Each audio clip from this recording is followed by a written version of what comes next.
ভাই, আব্বুর সামনে যখন সমস্ত এভিডেন্স গুলো আনা হয়, সমস্ত কথাগুলা ইয়াগুলা আনা হয়, তখন সরাসরি আমি দেখছি আব্বুকে। আব্বু বারে বারে জিজ্ঞেস করতেছে, অনেক চেষ্টা করতেছে আব্বুরে বলার জন্য যে বলেন আপনি এসব কাজ করছেন, আপনি ওইখানে কেমনে গেছেন, আপনি শ্যামলীর বাস টিকিট কিভাবে কাটলেন, আপনি কোন অটোতে চড়ছিলেন, বাসটা কি রঙের ছিল, পাশে কে ছিল, আপনি কোথায় কোথায় নামছেন, এই সমস্ত কথা আরো যত যত কথা আছে এগুলো আব্বুরে জিজ্ঞেস করার পর আব্বুর উত্তর আমি যখন আব্বুর পাশে ছিলাম তখন ততক্ষণ আমি শুনছি যে আমারে উঠায়া নেওয়ার পরে, অ্যাম্বুলেন্সের উঠায় পরে আমার কিছু মনে নাই। এমনি আব্বু বলতেছে আমারে উঠায় নেওয়ার পরে, অ্যাম্বুলেন্সে ওঠানোর পরে বা কোথায় ওঠানোর পরে আমার আর কিছু মনে নাই, এইরকম বলার উপরেই ছিল। এরপরে আমি আসলে ওই জায়গায় থাকি, থাকার পরে আমাকে মানে আমার ফোন নেওয়া হয় যে আসলে কি হয়েছে না হয়েছে এটা জানার জন্য।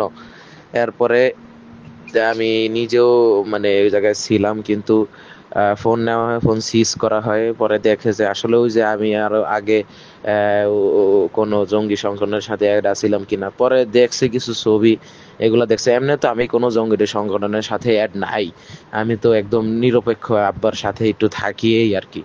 এমনি ছবি টবি রাখতাম, আরবি দিয়ে নাম সেভ করতাম। স্যারের এখন কিভাবে কি করছে আমি জানি না। আমারে পরে বলতেছে যে ওরে লক আপে রাখো। আমারে লকআপে 4 ঘন্টা, 3, 3.5 থেকে 4 ঘন্টার মতো রাখছিল। এর ভিতরে ভাই কি হয়েছে ওইখানে আমি কিছুই জানি না ভাই। পরে আমাকে যখন আব্বুর কাছে আনা হয়েছে তখন শুনি যে আব্বু বলতেছে হ্যাঁ আমি এইসব কাজ করছি, আমি এরকম ভাবে গেছি, আমি জানি না কি হয়েছে, আমি কিছুই জানি না ভাই।